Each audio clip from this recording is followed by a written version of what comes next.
Assalamualaikum warahmatullahi wabarakatuh. Sahabat THT yang budiman, pada video kali ini saya akan menjelaskan tentang penyembelihan ternak. Lanjutan dari episode atau video sebelumnya tentang produk hasil ternak, dan salah satunya adalah daging. Maka untuk mendapatkan daging itu harus melalui serangkaian proses tertentu, dan salah satu proses pentingnya adalah penyembelihan ternak itu sendiri. Nah, oleh karena itu kali ini saya akan menguraikan secara garis besar proses penyembelihan ternak itu. Nah, dalam penyembelihan ternak ini ada beberapa hal yang harus diperhatikan. Yang pertama adalah kondisi antemortem. Kita harus bisa mengetahui kondisi sebelum disembelih atau antemortem. Untuk itu, ternak yang pertama pada kondisi antemortem ini adalah ternak harus diistirahatkan atau ditenangkan. Biasanya ternak yang akan disembelih itu didatangkan di tempat yang jauh atau dari lokasi yang berbeda dari tempat pemotongan, dan yang penting pemotongan itu harus di rumah potong hewan. Nah, oleh karena itu perlu diistirahatkan supaya ternak itu tenang, memulihkan kembali cadangan energinya, sehingga ternak merasa siap untuk disembelih. Dan juga untuk menghindari adanya ternak-ternak yang stres, karena ternak yang stres ketika disembelih akan menghasilkan hasil daging atau karkas yang menurun kualitasnya. Yang kedua, dengan masa pengistirahatan atau masa kondisi antemortem ini adalah memberi kesempatan untuk melakukan pemeriksaan kesehatan pada ternak. Jadi ternak sebelum disembelih harus diperiksa kesehatannya, apakah sehat atau sakit. Kalau sakit apakah bisa diobati atau tidak, menular atau tidak, dan seterusnya.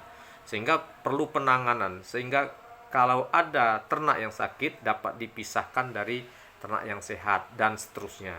Oleh karena itu pemeriksaan ini menjadi penting. Yang ketiga yang perlu dilakukan pada antemortem sebelum disembelih yaitu pemuasaan. Ternak perlu dipuasakan, khususnya ternak-ternak besar ya. Pemuasaan ini bisa antara 10 sampai 24 jam tergantung dengan kondisinya. Tetapi untuk sapi rata-rata sekitar 12 jam ya, sapi Bali. Kemudian maksud dari pemuasan ini pertama adalah untuk mendapatkan bobot tubuh kosong. Ini digunakan untuk memprediksi nanti persentase karkas yang dihasilkan. Jadi persentase karkas yang dihasilkan ini betul-betul berbasis pada berat hidup ya, bukan karena berat bertambah karena adanya makanan di dalam saluran pencernaannya ya. Itu yang pertama. Yang kedua, dengan adanya perut kosong ini akan memperlancar proses pengeluaran darah ketika ternak disembelih ya. Darah yang keluar lancar, banyak, sempurna, itu akan menghasilkan daging yang baik kualitasnya dibanding yang darahnya banyak tersisa di otot atau di daging.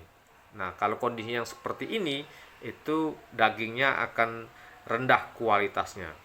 Kemudian maksud dari pemuasaan yang ketiga adalah untuk meminimalkan kontaminasi karkas atau daging dari sumber-sumber kotoran yang ada di saluran pencernaan hewan. Nah, kontaminan ini sangat penting diperhatikan karena ini akan mempengaruhi mutu dari daging yang dihasilkan ya, termasuk ketahanan daging yang dihasilkan. Nah, jadi itu paling tidak kondisi antemortem yang harus dilakukan sebelum ternak itu disembelih. Setelah semua itu dilakukan dan ternak layak disembelih, maka dilakukanlah penyembelihan ya.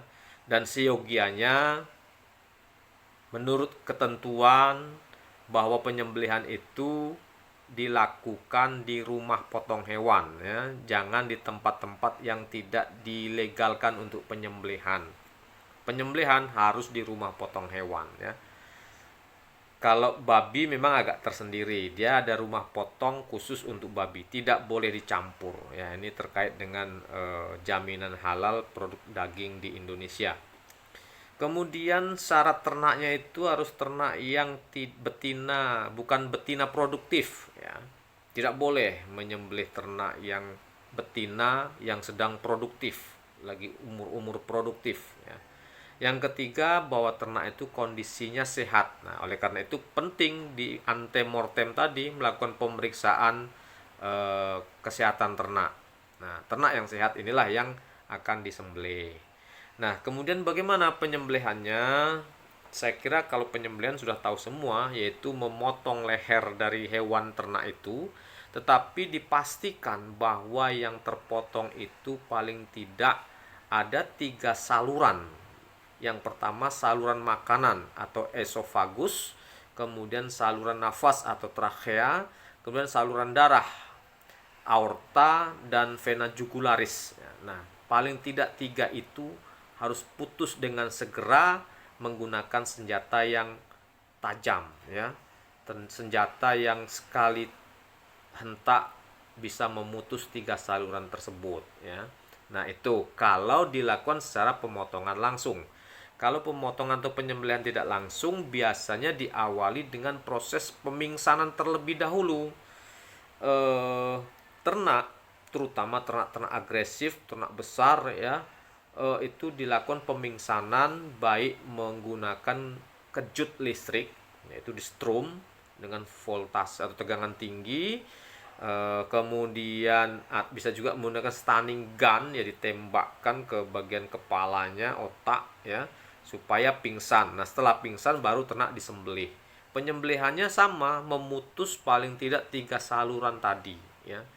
Nah, prinsipnya adalah bahwa pada saat penyembelihan itu dilakukan sesegera mungkin, secepat mungkin, sebanyak mungkin darah yang keluar, dan ternak-ternak lainnya itu tidak melihat atau mengetahui ada ternak jenisnya yang sedang disembelih. Nah, itu prinsipnya.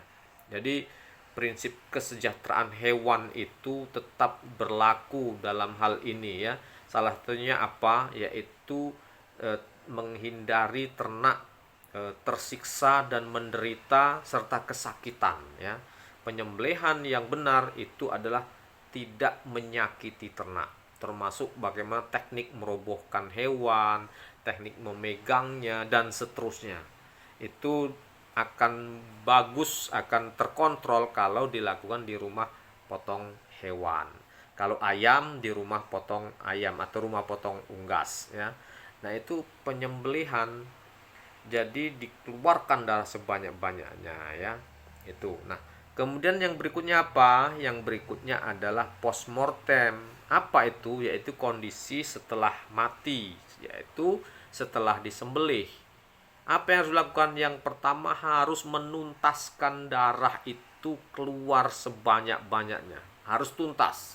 Caranya bagaimana? Nah, biasanya digantung dengan kaki belakang itu diletakkan di atas. Nah, ini salah satu teknik yang secara fisik mampu mempercepat proses penuntasan darah. Darah yang tuntas dengan sempurna, tidak banyak yang tersisa di dalam daging, akan menghasilkan daging dengan kualitas yang lebih baik dibanding daging yang banyak menyisakan darah di dalamnya. Nah, itu jadi tuntas yang pertama. Setelah tuntas darah itu, jadi ternak itu sudah mati secara fisiologis, dilakukanlah karkasing. Apa itu karkasing? Yaitu penyiapan karkas. Karkas itu apa? Karkas itu adalah tubuh ternak yang telah dikuliti, yang telah dibuang darahnya melalui proses penyembelihan tadi, dikuliti.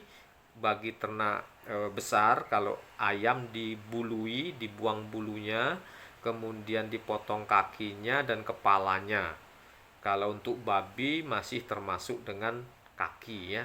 Untuk definisi karkas bisa beda-beda sedikit ya antar jenis ternak, tetapi secara umum tadi ya itu nanti akan ada pembahasan tersendiri tentang karkasingnya itu ya untuk masing-masing jenis ternak. Nah, secara prinsip karkasing ini yang pertama adalah melakukan pengulitan. Jadi ternak dikuliti, dibuka, diambil kulitnya, keluarkan dari bagian tengah ventral dari tubuh ternak yang tadi digantung tadi. Nah, setelah itu baru dikeluarkan bagian jeruannya, yaitu dibuka bagian abdomennya atau perutnya, kemudian dikeluarkan jeruannya ya. Kalau sapi itu ada istilahnya, kalau ternak-ternak ruminansia itu ada istilah babat ya kalau kita sebutnya itu ya, itu perutnya yang besar gitu ya, itu kita keluarkan termasuk ususnya dan jeruan lainnya kecuali ginjalnya ya. Setelah jeruannya itu kita keluarkan, maka dipotong kakinya. Nah, apabila ini sudah dilakukan untuk sapi, kambing, domba, kerbau, maka itu yang disebut dengan karkas. Nah, kalau pada unggas tentu dia dibului. Jadi setelah dituntaskan darahnya, maka dilakukan perendaman ke dalam air panas atau scalding ya, dengan durasi tertentu, kemudian dibului, potong lehernya, potong kakinya, sebelum itu diambil jeroannya, tetapi tidak dikuliti ya, kulit termasuk bagian dari karkas. Potong kakinya, potong lehernya sampai dengan kepalanya, jadilah dia karkas ya. Kalau babi masih termasuk kulit, termasuk kaki ya, kecuali bagian telapaan dan kukunya itu ya. Nah, itu karkas untuk babi. Definisi karkas untuk ternak bisa berbeda-beda.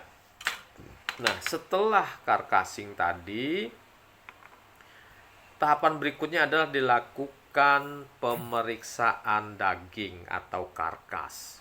Kalau sebelum disembelih diperiksa kesehatan ternaknya, setelah disembelih menjadi daging atau karkas itu juga diperiksa apakah layak untuk konsumsi, apakah ini mengandung bibit penyakit ataukah yang lain-lainnya. Tetapi yang jelas dilakukan pemeriksaan untuk keamanan bagi konsumen. Nah, itu apabila lolos dan layak untuk dikonsumsi atau tahap selanjutnya, untuk proses tahap selanjutnya, maka yang berikutnya adalah dilakukan pelayuan atau aging atau conditioning dari karkas tadi. Apa itu pelayuan atau istilah lain aging atau istilah lainnya conditioning? Itu pada dasarnya adalah membiarkan daging itu pada durasi tertentu di tempat tertentu agar proses rigor mortis itu tetap berlangsung sampai selesai. Nah, itu pelayuan ini bisa menyebabkan daging menjadi lebih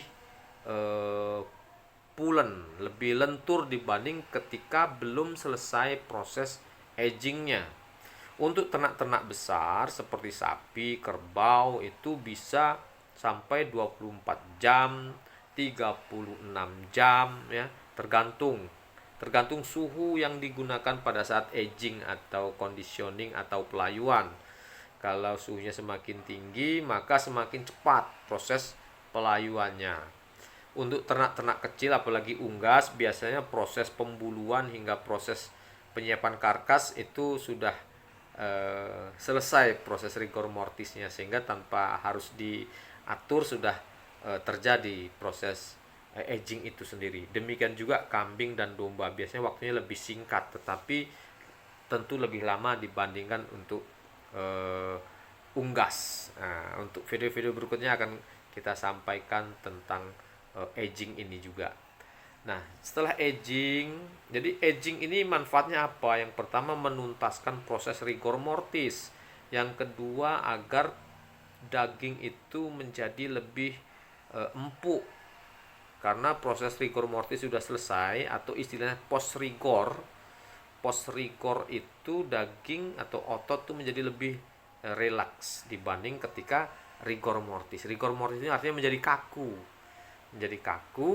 sehingga kalau digunakan ketika kondisi rigor seperti ini, dagingnya terasa lebih keras, lebih kaku. Tetapi kalau post rigor itu akan menjadi lebih rileks dan lentur. Di samping itu, secara alami di dalam daging itu ada enzim-enzim proteolitik. Enzim proteolitik ini yang akan mendegradasi protein-protein ikat atau jaringan ikat. Protein yang merupakan bagian dari jaringan ikat itu akan degradasi oleh enzim ini sehingga menjadi lebih empuk. Nah itu ya, itu aging atau conditioning atau pelayuan. Setelah itu apa tahapan berikutnya ya? Pemotongan daging. Pemotongan menjadi ukuran-ukuran tertentu, apakah dalam bentuk seperempat karkas, setengah karkas, atau potongan primal, kemudian potongan retail dan lain sebagainya. Nah, pemotongan-pemotongan ini biasanya disesuaikan dengan produk yang akan dikeluarkan oleh perusahaan pemotongan daging tadi atau perusahaan penghasil daging tadi, atau juga sesuai dengan kesepakatan dengan pihak mitra yang meminta produknya dalam bentuk apa yang harus disediakan. Nah itu nanti juga kita sampaikan secara tersendiri video tentang pemotongan daging. Jadi demikian sahabat THT sekalian. Assalamualaikum warahmatullahi wabarakatuh.